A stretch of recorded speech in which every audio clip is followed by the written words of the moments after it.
right, guys. So we've got some people here at the office, and like I mentioned earlier, I apologize. We've had gremlins in the computers today, so we had to scramble at the very last minute on putting things together, slightly different than what we expected. But nevertheless, here we are, and I appreciate everybody for being here.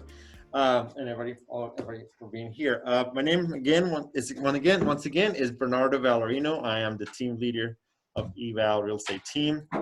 We have been a real estate team here in the Dallas-Fort Worth area for about 17 years. We have two parts. We have the commercial and then the residential.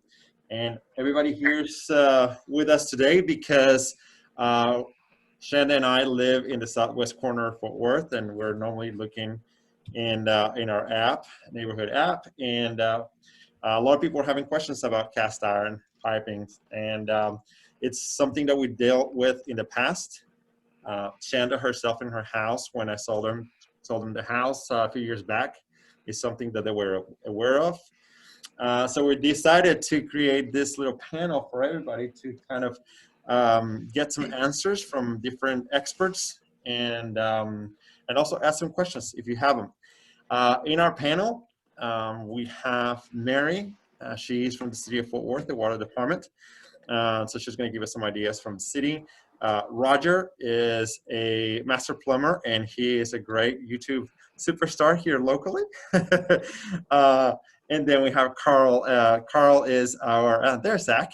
Carl is our insurance guy. Carl is one of the people who works very closely with our clients, but also personally with Shannon and I on our insurance needs. And he has some really cool products specifically for these issues.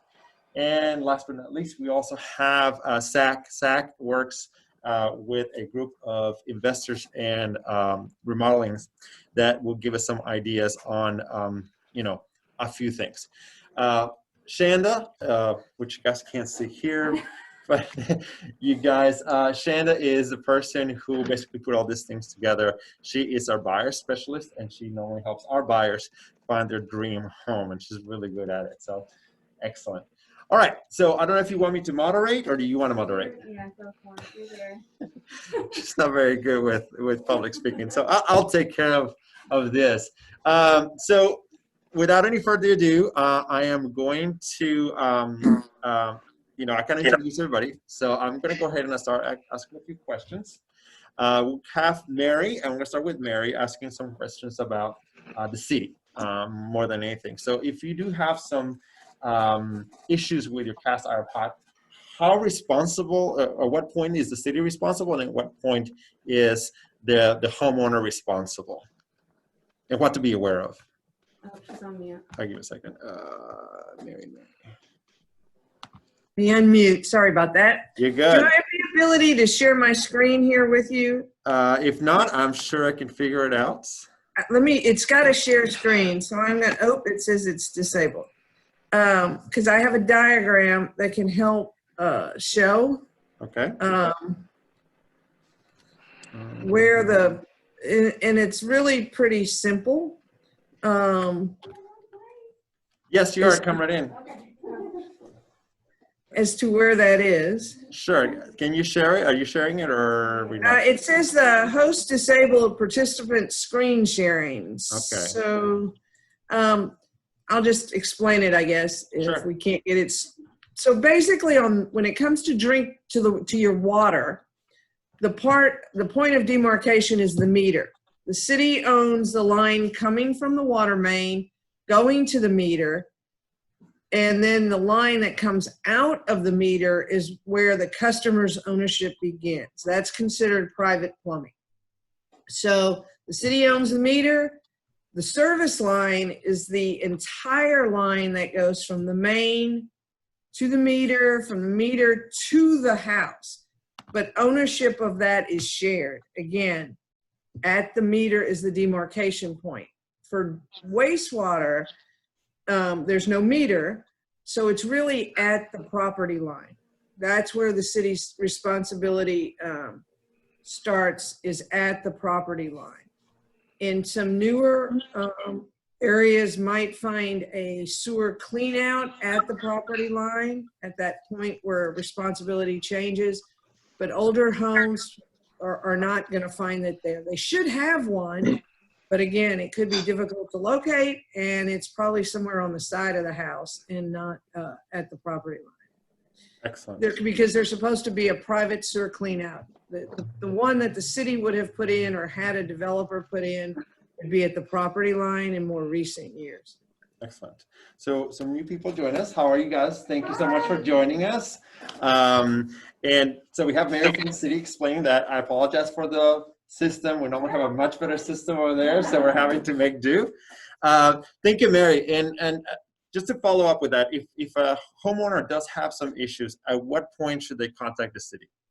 So that depends. So if it's on the water side, again, anything out beyond the meter, they need to call a private plumber. With wastewater, though, what we urge people is if they have a backup of wastewater in their homes, to call us first. Because what we will do is send a crew out to make sure we don't have a stoppage in our line in the street before they go to the expense of calling a plumber. So it depends on if it's a water or a wastewater issue of how we want, how customers need to handle it.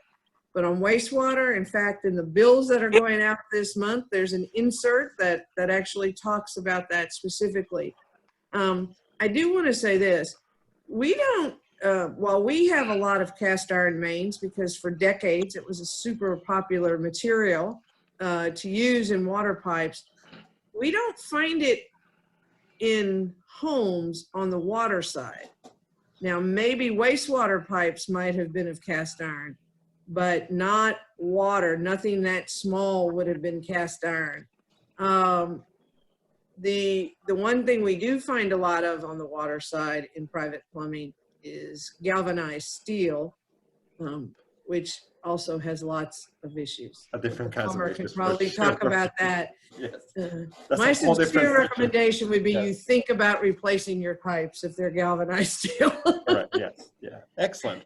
Excellent. And where in the city? What phone number or what emails should? Sure. So our phone number for customer service is 817-392-4477. And that is a 24/7 phone number for emergencies. Now, for normal account information and inquiries and questions, it's 7 a.m. to 7 p.m. But that phone number and select option 1 is a 24/7 phone number to call. And if you guys did not get that information, don't worry. We will email everybody with that contact information and a few other things, just for your, for your records. Okay. So make sure. I think we have everybody's emails through the Evite, but otherwise we'll probably just bug you one more time just to make sure we get that information to everybody. All right. Excellent. Thank you, Mary, so much. I appreciate you. We're going to go on and we're going to talk about now if we do have cast iron pipes and we are worried about, whether we do have issues or not, we don't have issues. Roger might give us some ideas on what are some of the telltale signs. What are some things that you could be looking for before you actually call somebody, to wonder whether you do have or don't have a leak in your house. So Roger, what can you tell us about that? Let me unmute you real quick. Oh, you got it. I got it. And Mary's right. The cast iron pipes are never, and I mean only once in about 4 years of plumbing have I ever seen cast iron used as a water supply line. And the telltale signs that you have are when you start having any kind of backups, when you start having any kind of gurgling in any of your plumbing, that normally lets you know that you're starting to get a backup somewhere. And one of the big things that, and if you've seen what I've been doing on social media, anytime you buy a house, anytime you're thinking about buying a house, we always recommend doing a sewer and water test prior to purchase. And what this does, and it's, Trek has the hydrostatic test, and they put it in the form the beginning of last year. And the bad thing is a hydrostatic test actually applies pressure to the system. And there's a lot of brokers and real estate companies that would say, look, if you're going to do a hydrostatic test on our property, we're going to make you sign a paper saying you will fix any leaks All right. that you And cause. Roger, if you don't mind expanding on, I mean, I know what a hydrostatic test is, Yes, sir. but do you mind kind of explaining in kind of simple terms what the process is of that? Absolutely. Sure. And I think that's neat, Bernardo, because look, we've made videos about this specifically because really all you want to find out is there a leak under the house? Mhm. You don't want to apply pressure, and that's what a hydrostatic is. And what we recommend, and Mary talked about it a while ago, about the cleanouts supplied by the plumbing company that built the house or normally up by the house. And what we like to do is put a test ball in between the two-way cleanouts right there at the house, pump it up. And the reason we want it between them, we want to make sure no water is leaking out past it going towards the city main, what she talked about. Then we fill up the other side to slab level with water, and that's it. We apply no external pressure. We just want to see if there's a leak under the house, and that's it. So that's, Trent calls it a hydrostatic test. It's really not, because if you go to Wikipedia, they say you're going to apply external pressure, and we don't want to do that because that could blow it apart. Right. So we just want to really see, is there a leak under the house? Excellent. So, I got a question. yeah, go ahead. So once they fill it up like that, how do they determine it's a leak? Is it a volume displacement thing? Ask how they determine that there is a leak. So, and how do you determine, Roger, whether it's a leak or not? So the cleanouts come up to about ground level, which are normally right at the slab level. What we do, once we put the test ball in, we fill it with water to that level. If the water level does not go down in 15 minutes, we determine that a good test. If it drops a quarter of an inch, we still have to say, look, this test failed, but look, that is probably such a small leak that it's never going to cause a problem under the house. I have actually helped real estate agents and buyers buy a house that had a slab leak to say, look, this is probably not a problem, but I've got to let you know it is there because of the validity of the test. Yeah, correct. All right, good. Did that answer your question? It does, but it leads to another one. So my house has been piered Uh-huh, and it's starting to kind of settle again. uh-huh, And I got a lifetime warranty on the piers. uh-huh. Now, the company that did it says, oh, you got to have a pressure check on your plumbing system because it may be leaking, and that's what's causing the problem. Uh-huh. So if he does his test and there's no leak, is he going to argue with the company that did the piers that his test is valid versus a pressure test? Because I could see a pressure test blowing the line out, particularly if you're starting to get some weak wall or thin wall. I don't know how much pressure they put, but it could rupture a line, and then you do have a problem. Gotcha. Yeah. So is he going to go to bat to say, no, my test is valid with my peering company? Maybe he goes, no, that's not my deal. I don't know if you could hear Roger. And Yeah, that's- no, hey, Bernardo, I heard him. Here's the thing. I have fought cities. I've fought insurance companies. I've fought real estate agents. The validity of my test is either it holds or it does not. And when I say I fight cities, normally that's on the water pressure side, but it's not a bad fight. It's like, look, I promise you I tested and it did hold or it did not. And they'll normally come back out and want to test it again, which is good. I always come back and show up for that. Normally there's not a fight. It's an honest test. Either it did pass or it did not. Right. And like he said about applying pressure, even on the water side, and Mary can probably tell you about this, we do not apply any external pressure. We go in, we put a gauge on, preferably at a washing machine box. That way there's no vacuum breaker. We turn off the water at the meter and just see if the pressure drops. If the pressure drops, that's a sign, hey, there is a leak somewhere between the meter and the house, which is the customer's property. Yeah. If just to play devil's advocate, if for any reason they require a pressure test, is that something I mean, I know you wouldn't suggest it, but is that something that also can be done or it's additionally done or anything like that? If anybody's telling you to pressurize your sewer system, you need to tell them to get away from your house. I totally agree with you as a realtor. I'm just telling you. That's why I say I play devil's advocate, because I kind of knew Yeah. what the answer was. Yeah, All right. tell them to leave. No, I totally agree. Okay, and so let's say we do have a leak. We do find something incorrect or improper with the pipes. What are the best options for repair, Roger? Bernardo, if you're representing a buyer, I'm going to tell you, let's come back to the seller, because number one, you have to have the seller's permission to do the test. Yeah, but more than anything from a homeowner's point of view. I mean, from a realtor, I can definitely agree with you, but I'm thinking more of the homeowner right now. I mean, they're the ones really wanting the information. So as a homeowner, what are the best repair options? The first thing you want to do is actually make sure that whoever performed the test does it properly. We have come back with plumbers that have come out and run a camera and said, hey, there's a leak, or hey, there's not. Now, I hate to tell you, you can run a camera down a piece of pipe and you can't tell if it's leaking or not. Okay. So it's always a water test. That is the only valid test. And as a homeowner, if there is a test, at that point, what you want to do is, if there is a leak, the first thing we do is we come in and we check the two-way cleanouts. The reason being, if there's a leak there, that is out from under the house. That is the least expensive repair to make. So you make that so you know if you're testing from a good location. If you know there's not a leak there and you test that first, now you have to isolate the lines under the house.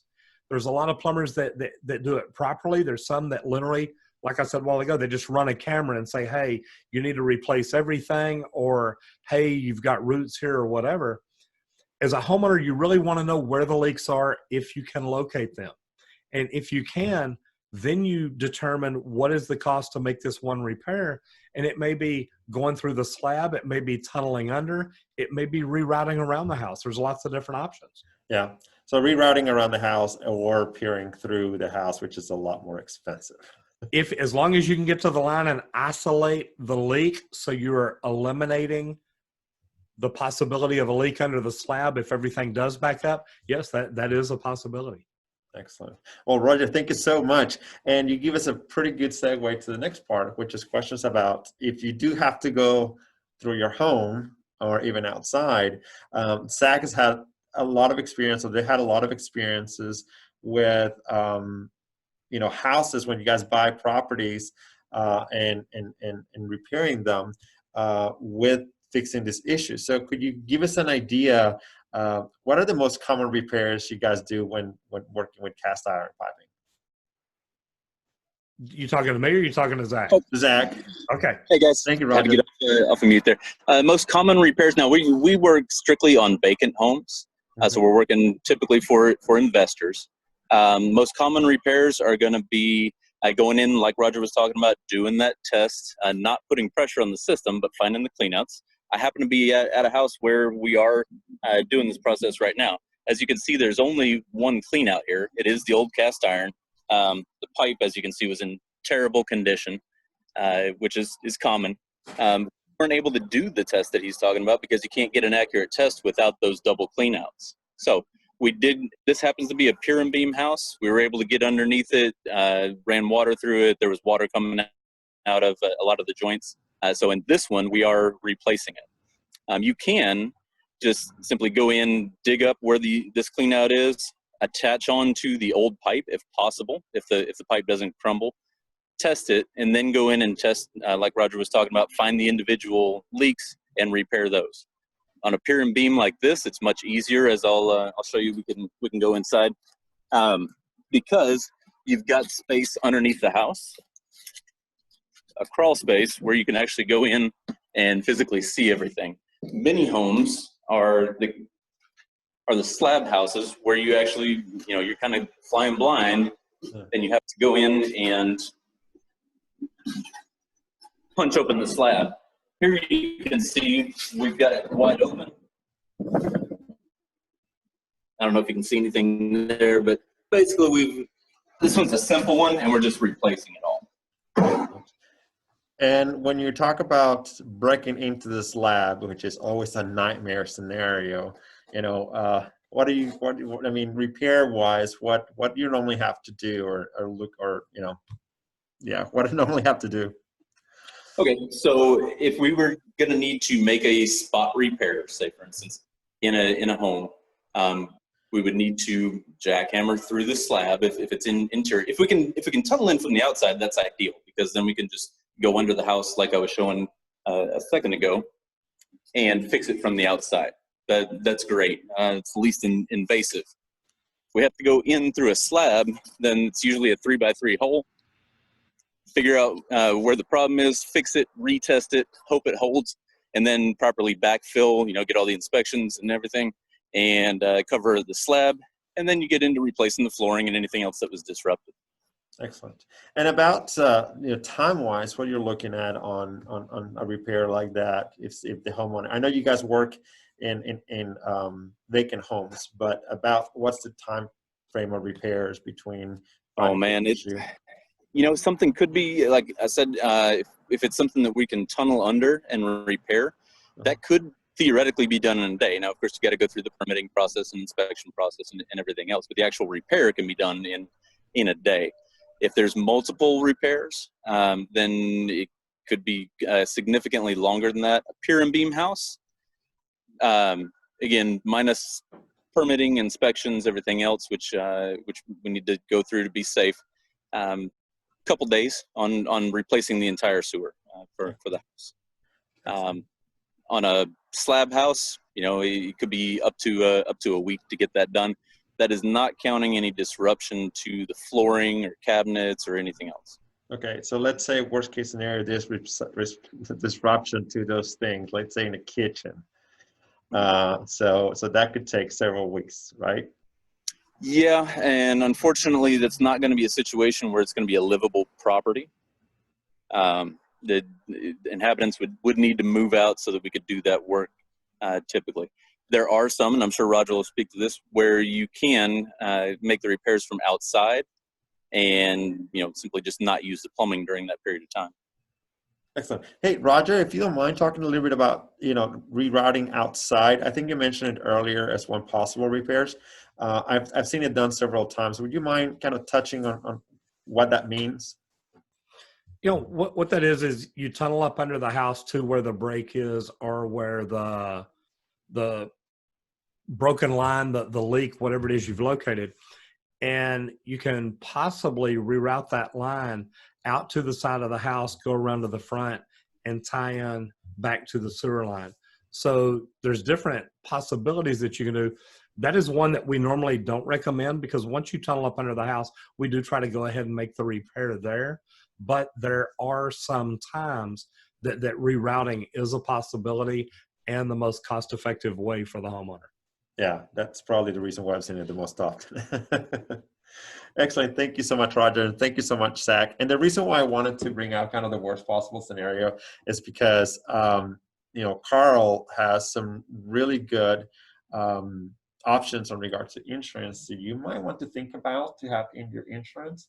I know that you, Shanda, at home, are using Carl's expertise in this whole kind of scenarios. So, Carl, would you mind giving us an idea from your expertise in insurance and your products that you have with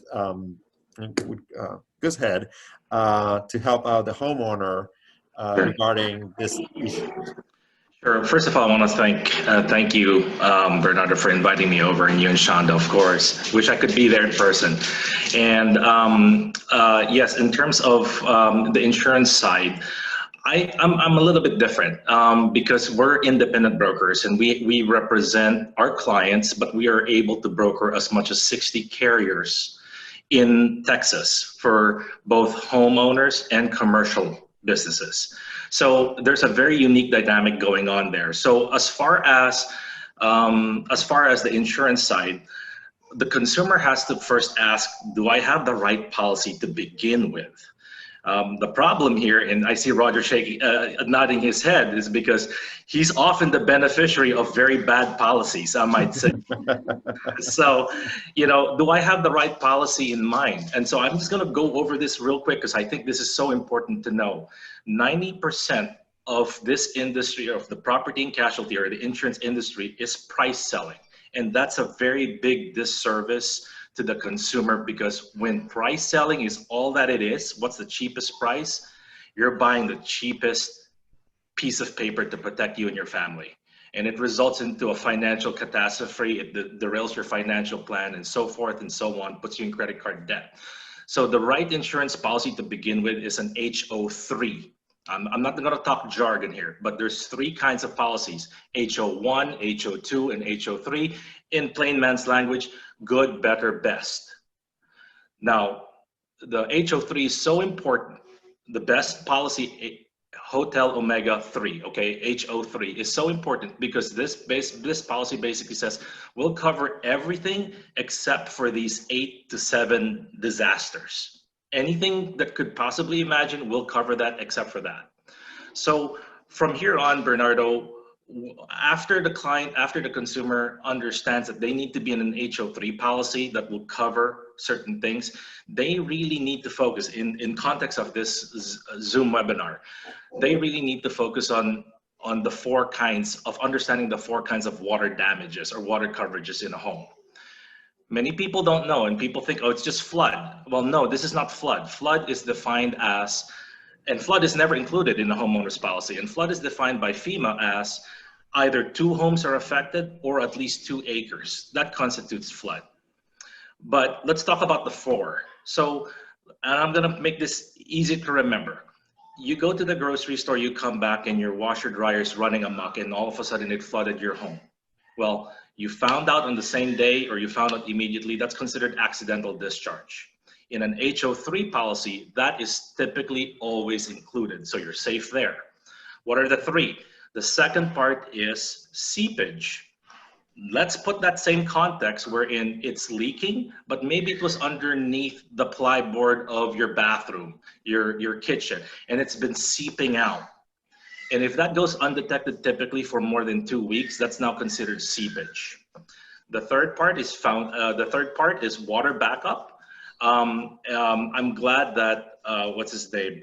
Zach actually was saying something about that earlier, and Roger too. Water backup is basically when you have your dirty water, your brown water come back into your home for whatever reason. You know, there could be a utility company working on pipes a block away, all those pipes fall in, water has to be displaced somewhere, or your pipes, due to cast iron, have corroded inside. And now your pipes that used to be this thick, for example, in diameter, because of all the corrosion and all the gunk inside, is now this much. And you've got lots of debris under. And so that's more of Roger's expertise, but that'll result in water backup. That has to be purchased separately. And the last part is foundation repair, which is the most expensive. The 2 main expensive claims typically in the house is the roof and foundation repair.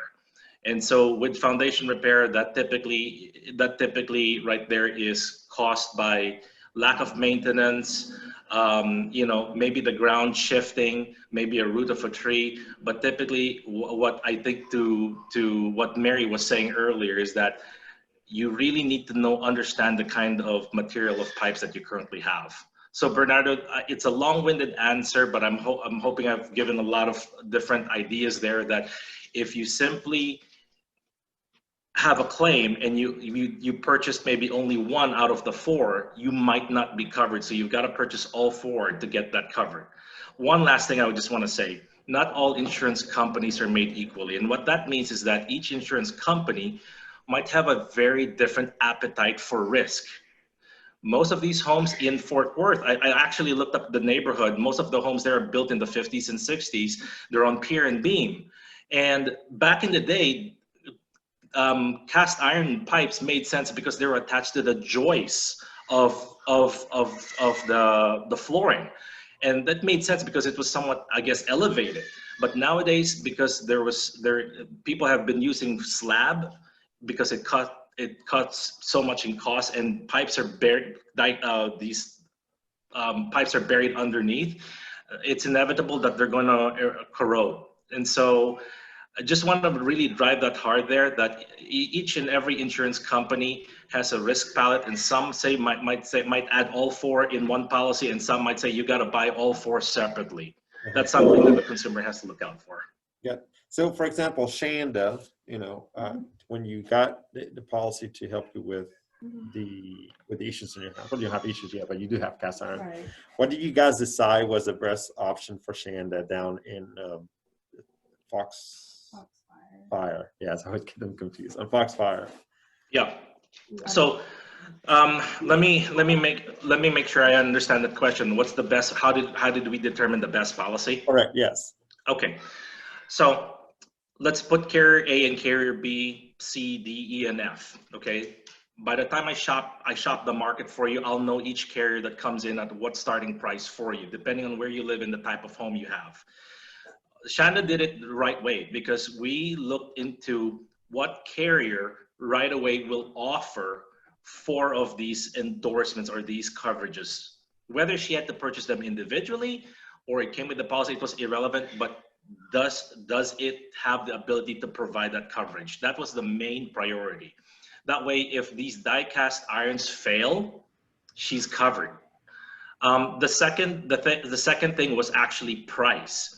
Now, if we identify 3 carriers providing the same 4 coverage, which provides you a better price point? And that's the beauty of being able to be non-captive and truly look into the different contracts for you. Those were the 2 main criteria.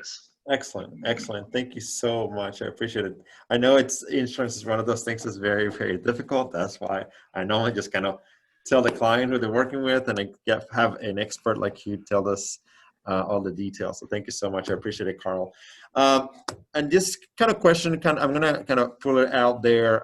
This comes from our experience as working with homeowners and trying to protect the assets that they have. So from a resale point of view, and maybe Roger or Zach can help us out with this, what are some of the kind of maintenance a homeowner that does not have any issues right now with the cast iron pipe or anything like that, what kind of maintenance can they start doing or start working on right now in order to protect the cast iron pipes and avoid any major issues with it? It's really funny because Carl put it the great way. As soon as they started burying cast iron pipe, it started rusting. And we didn't realize that till later. And it's probably rusting from the outside as much or worse than it is from the inside. So really there's not a lot homeowners can do. Be careful of what you're putting down it. Don't put any chemicals, don't put anything down it that, can rot away or eat away from the inside of it. Like Carl said, look, as soon as they start burying cast iron pipe, it starts rotting. It starts rusting. And oxidation occurs, and it is what it is. Cast iron pipe was designed to last 50 to 100 years above the ground. Once you started burying it, you started cutting that life cycle short. And the only thing you can do now, if you have cast iron pipe under your house, is make sure you have insurance to protect you when the problem does occur. Correct.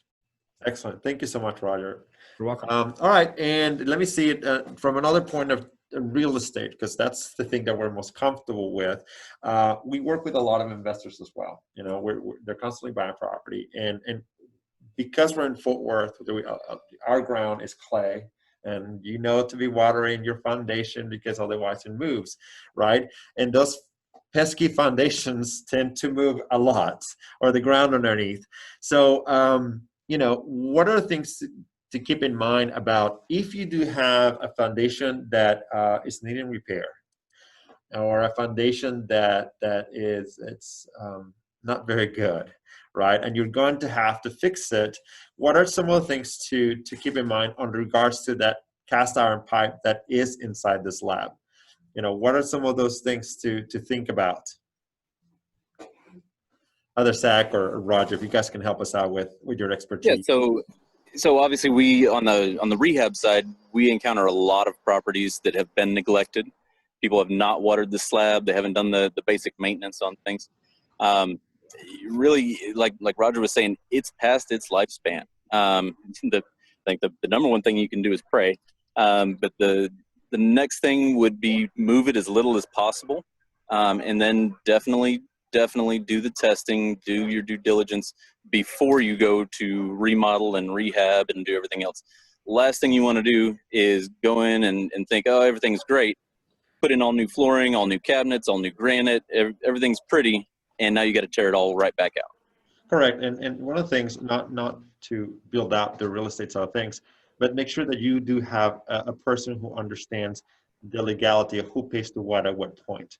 So we as realtors have quite a bit of knowledge on dealing with these issues, and there's documentation that it's part of contracts when you buy a property in regards to hydrostatic tests. And I think Roger alluded to that earlier to some of those documents, because it spells out if the foundation is being tested because the buyer wants it, if there's some issues that breaks the pipes right before they close on the property, who pays for that at that point? The homeowner who's selling it, or the buyer who is no longer wanting to buy it because there's a huge problem that's going to cost a lot of money, right? So make sure that you do have somebody that is advising you throughout the process of the purchase of the property, if you're thinking about doing investments, or purchasing your own home, or even if you're a seller, right?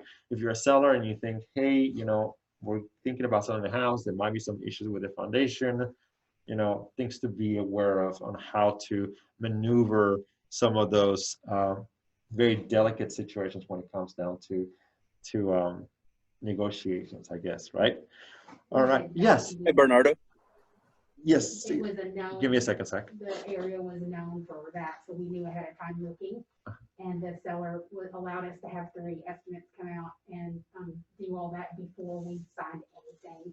They were present, we were present, but we really appreciated them letting us come and look. And it needed $11,000 worth of stuff, and then a $67.50 for a hot water slab leak. So we were able to negotiate all that in ahead of the time before we even made the purchase. So I think you have to be smart too and know the area that you're shopping in. What is that ground like? See people walking out, ask them, do you have any problems living here? I mean, people are really forthcoming about these things too. Yes. So I don't know if you guys heard this, one of our homeowners, and she's talking about her experience of purchasing a property and having the due diligence of coming up with 3 different quotes with the permission of the buyer, and then negotiating the $11,000 worth of repairs that had to be done, and then getting it done correctly. So do your due diligence, follow up, whoever your experts, what they're saying, and then you'll be fine. I mean, we all have issues with our foundations here, so, we're supposed to be watering them too, and we will be having more of these seminars for our neighborhood. I think it's a great idea for us as neighbors to kind of keep our backs, to help each other. So we'll be doing some more regarding foundations. We'll be doing some of our roofs and stuff like that as more issues come up. Elite Engineering is a great resource too, for especially Wedgewood area, because they have a system that waters your foundation. You don't even have to do anything. It's installed around your home, and they come in and do any kind of water that's getting around your home that might be causing erosion, which causes pure damage. So we found out about that, just like I found out about this in the neighborhood app, and we has helped tons of homeowners in the area. I don't work for them, I promise. No, that's good. But they're a valuable resource. You might Yes. even look in if you're going to have that, and have them come talk about their system where they put that, because not having to drag soaker hoses out and all that's a real blessing. It really It's is. just there. Excellent. All right. Zach wanted to say something earlier. Yes, I was going to say, let's go ahead and get some questions. I know you guys have some questions. Anybody else? Let me see. Yeah, I've got one. This is Yes. Joe Correa. Go ahead. Well, there's a couple of them that I have. One of them is when you start seeing cracks in your wall and doors aren't, closing and things like that. It's normally that the foundation is moving, and that happened to me. Foundation started moving, so I got a foundation guy out here, and he straightened it all out, and then I put piers on one side of the house, and then all the doors started working again.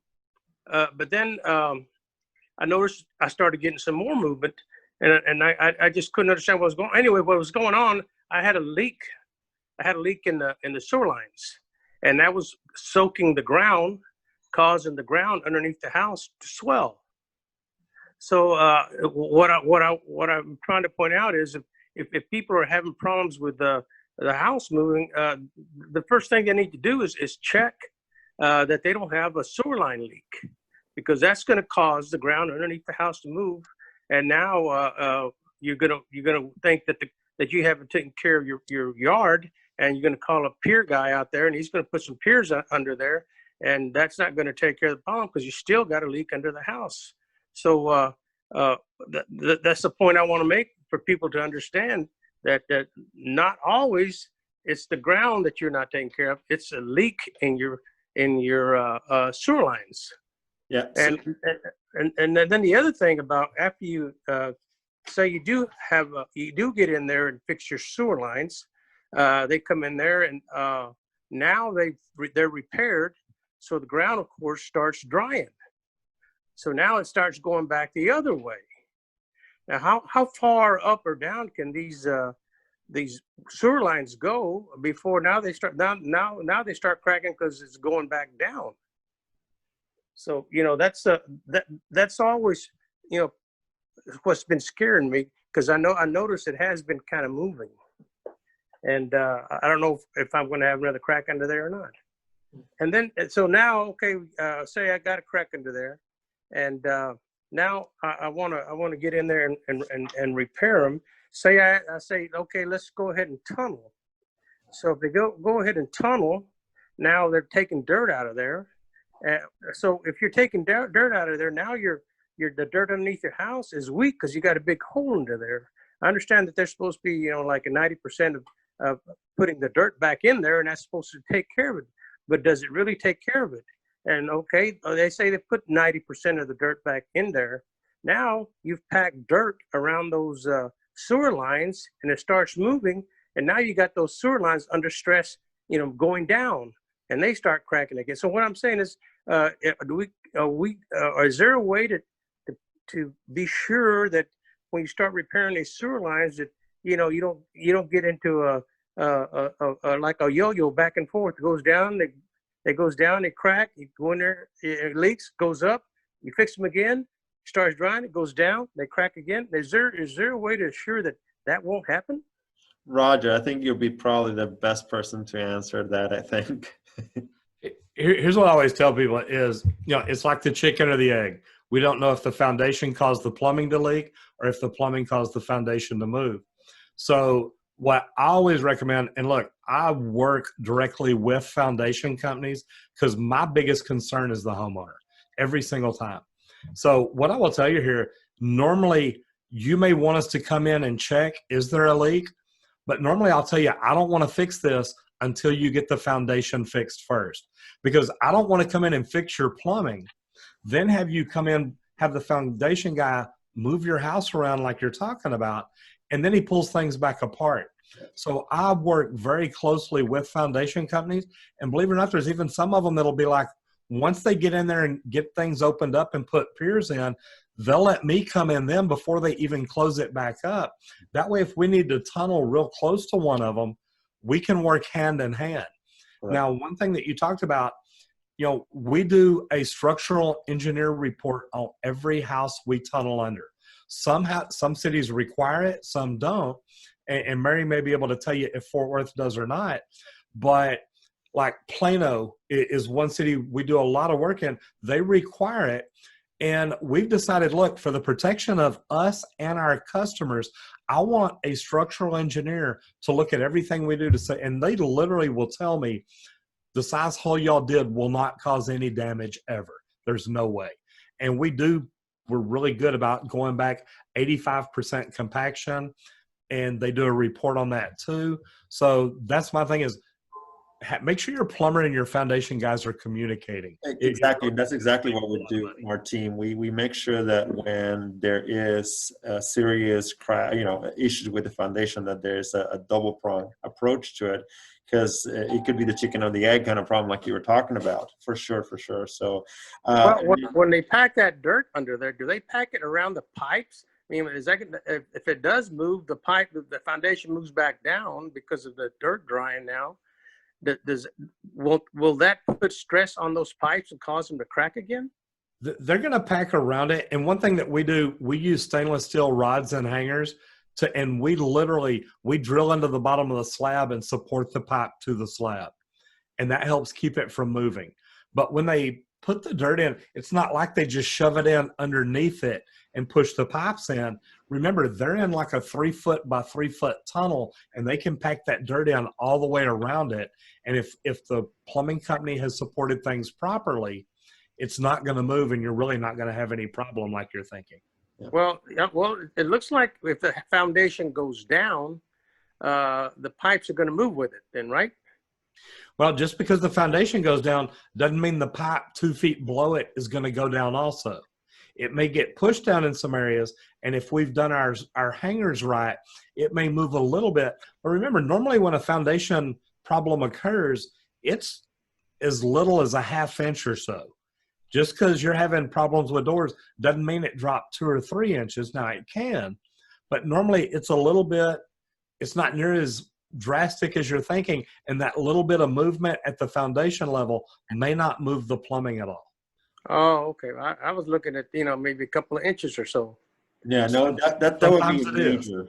That would be a major problem. If you have 2 inches difference in one side of the house, yeah, you're seeing major cracks inside your property, 1/4 inch to a ½ inch thick around doors and things like that. So you definitely will be seeing that. Expansion and contraction due to water sometimes will do that. But most of the time, I mean, when we're talking about common Texas foundation movement, you're talking about between 1/4 inch to ½ inch max. It's when you have different differentiation that starts cracking your walls and things like that. Okay, no, I don't have that problem. Yeah. So Okay, yeah, that was what's concerning me. If the house moving up and down, will it crack your new pipes? Yeah. Okay. All right. That seems now. Say you got a choice of tunneling or breaking the slab. Which one is better? I mean, I know which one is cleaner, but which one is better? I think it depends on the project, right, Roger? Well, it depends on if there's one leak found at one fitting. Say you've got a sanitary tee leaking, or you've isolated the leak to one toilet. That way right there, we would try to remove the toilet, go in right there around the flange, and find out where the leak is and repair that. A lot of times we'll find a line 20 feet long that's leaking, and you don't want to make multiple holes in the house or cut out a long slab like that. You want to tunnel into it. That way you can replace that section. Now, would it be better after you tunnel to go ahead and put a pier right there to support the house where you remove dirt? If the structural engineer tells us, yes, we need to, yes, we call the foundation company, whether it's one they've already dealt with or if we call one that we recommend. But normally, if you've never had foundation work done and we're just tunneling a 3 foot wide tunnel, they have literally told me you can dig a 3 foot wide tunnel from one end of the house to the other. You'll normally never cause a problem as long as you get 85% compaction back. And it sounds like through this that that foundations is something that we all have a lot of questions about. So it might be our next little seminar. It'll be on foundations and foundation issues. Will be something interesting to talk. All right. Okay, one more question. Does Fort Worth have these structural engineers to come out to inspect this? It's their companies. You can hire them. And Mary, I'm sorry, Mary, go ahead. Oh, actually, I'm going to say you actually have asked a question outside of my area of expertise. I can answer your water department questions, but that's a development question and not something I'm really used to dealing with. So I'm not sure what the requirements for the city are in that regards. It's also a private property side issue, so not sure. So I would have to get a private firm, engineering firm to come out and advise, right? Correct. Yes, that is normally what we do, and depending on the issue, as realtors, we strongly recommend it. Sometimes the companies do it themselves. Like Roger mentioned that he does that now in every one of his deals. So you do want to make sure that when you are working with your foundation, that it's something that is an expense that is strongly recommended. It is an additional expense normally, but it's a very important one to keep in mind, just for the peace of mind, I guess, to know that the foundation is proper and whatever work was done on whatever issue underneath the house was That's done like a is very proper. inexpensive part of the whole slab work for us, the surveyor coming, the engineer coming out. Yeah, it's not It was it's, well worth the money. it is not that $100. expensive. I mean, it is, but it isn't, in the big scheme of things. Yeah, No. correct. Exactly. All right, guys. Well, right at, Right, so you do have names of these companies? yes, we do have several. Okay, well, I'll talk to you later about that. No problem, no problem. Like I said, we will email everybody just a little bit of a recap of everything. We'll get we'll get all these experts' emails to you guys in case you have any questions. I have one question. Yeah, go ahead. Probably for Roger. So if you have to go under a house and replace everything, all the caps has to be replaced, and you decide to replace out to the street, do you have to pull the old out, or can you offset and just leave the old stuff where it is? Is there a code that you have to pull the old out? Roger, do you hear that question? I did not. No, he's talking about if you had to replace all the cast iron underneath your property, can you leave some of it in there, or do you have to get everything out that's underneath? We normally leave that up to the homeowner or the insurance company. Most insurance companies, if it's not leaking, they don't want to replace it. And I completely understand, because they're not in the proactive business. So what we normally do, we go in and do a complete sewer isolation to tell you everywhere that's leaking, whether it's a joint, whether it's a section, whether it's an entire line. And we're very open with homeowners and explain to them where we're at and what's going on. If 80% of the house is leaking and the other 20% is not, the insurance company is going to say, look, we're not going to replace that 20%. There's nothing wrong with it. So what we do is we tell the homeowner, hey, you may want to pay for this part, because this is going to probably cause problems in the future. If 80% of it has already started leaking, this just hadn't got there yet, but it is a possibility. So it's the homeowner's choice, bottom line. Absolutely. And you've got a question in the comments there. Shauna Stewart asked about, she's heard of where you can put the liner inside the pipes. And Shauna, there's a lot of companies that do that. The problem is, if it's a break where there's an offset, that CIPP, the cure in place plastic product there, it's not going to move that pipe around. So it's not always a valid repair. And I know that most people who sell it say it is, but then they're going to end up coming in later once they get there and say, well, now we still got to dig under there because there's an offset, because there's this and this. So just be very careful and make sure that they're transparent 100% with you before they start. Do you have a follow-up question? So there's no city code that says you have to pull out the old. You just leave it. Mary, do you know? Or Roger, do you know? Here's the deal. When we go in and remove the pipe, we remove everything that's leaking. We don't leave it under there. We don't leave anything at all hooked up that leaks. We do a complete inspection. So when we leave, we can tell the homeowner there are no leaks at all under the house. We prove it with the city. We get it inspected. We get a green tag. We do not leave any of the plumbing there. What we normally do is we go up right to the bottom of the slab and cut the cast iron and leave just enough to tie onto.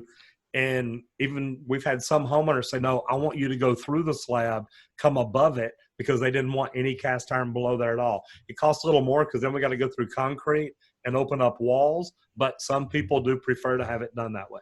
Yeah, but I don't think that we have any kind of city requirements, like when you're removing a pool, for example, where the city requires the pool to be completely removed out of the property.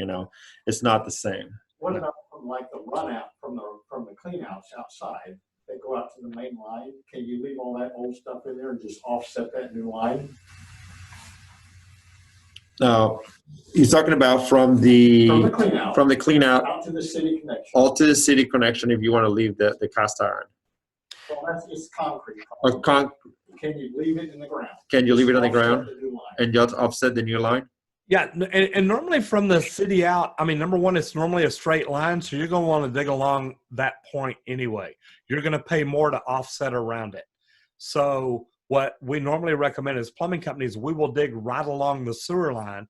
That way we're not having to put the homeowner out of their house. They can still use it with it leaking. We've worked around that before. Then we normally come in when it's time to replace it and say, okay, we're going to cut it now and come all the way out. But remember, this is not a section of your sewer that's causing foundation problems. This is out in the yard. Most insurance companies don't cover that. It is literally from the house out to the street. So it's really whatever the homeowner would rather have done because they're going to be the ones paying for it. Got it. All right. So we're going to answer one more question. That was Mary's. And the first question that came in here, about how long does it take for the city to come out for stoppage? We try to respond quickly within 1 or 2 hours to sewer backup complaints. We try to get out there as quick as we can. Okay, it's 7 o'clock, so we're going to try to answer this last question really quickly. What is the typical cost to tunnel and replace all pipes? Very expensive. Yeah, That depends. Zach, what you got? What you got? Oh man, that can vary. I've done some kind of independent research, and anywhere on a normal 322 slab house, market price going through the slab without all the other stuff could be 15 to 20, 25,000. It really depends on what you've got. This house I'm at right now has 1 bathroom, 1 kitchen, and it's pier and beam. That's easy. You know, a few $1,000s. That's normally price per linear foot, if I'm not wrong, right? It's tough to do that because every house plan, floor plan is different. Okay. Hey, Roger? Bernardo. Hey, On a slab, normally you're looking at $600 to $700 per linear foot of cast iron pipe, tunneling and replacement included. Excellent. Hey, Carl? Bernardo, I just wanted to echo something here because Mary brought it up earlier. You know, there's certain areas where the city has cut off marks, and I thought that was very helpful, but now I think this is very appropriate. Now that Roger and Zach are actually on that subject, it's service utility line. And Roger is right. Most of the home policies do not come with service utility line coverage. That is the gap insurance that a homeowner can purchase on a yearly basis, and it is so cheap. You just want to make sure that it includes that. If you notice that when I opened up my topic earlier, I mentioned about does the consumer have the right form? I didn't say does the consumer have the right company. It doesn't matter if you're with Nationwide, State Farm, Berkshire Hathaway. If they're not with the right form, it's not going to get covered. So in order to fill in that gap right there, in case there's cast irons that pick up from where the city left off, that's called service line coverage. Excellent. All right. And with that, I'd like to respect everybody's time. It's 7 o'clock. I really, really appreciate everybody for coming here. This has been extremely informative. I really would like to appreciate and thank every single one of our experts, Zach, Carl, Roger, and Mary for being here with us tonight with all our neighbors. We're going to continue doing this once quarterly. We're going to pick different topics that our neighbors are interested about. And that's it. So thank you so much. And we'll Thank you for hosting this. Appreciate it. It's our pleasure. All righty. Good night, everybody.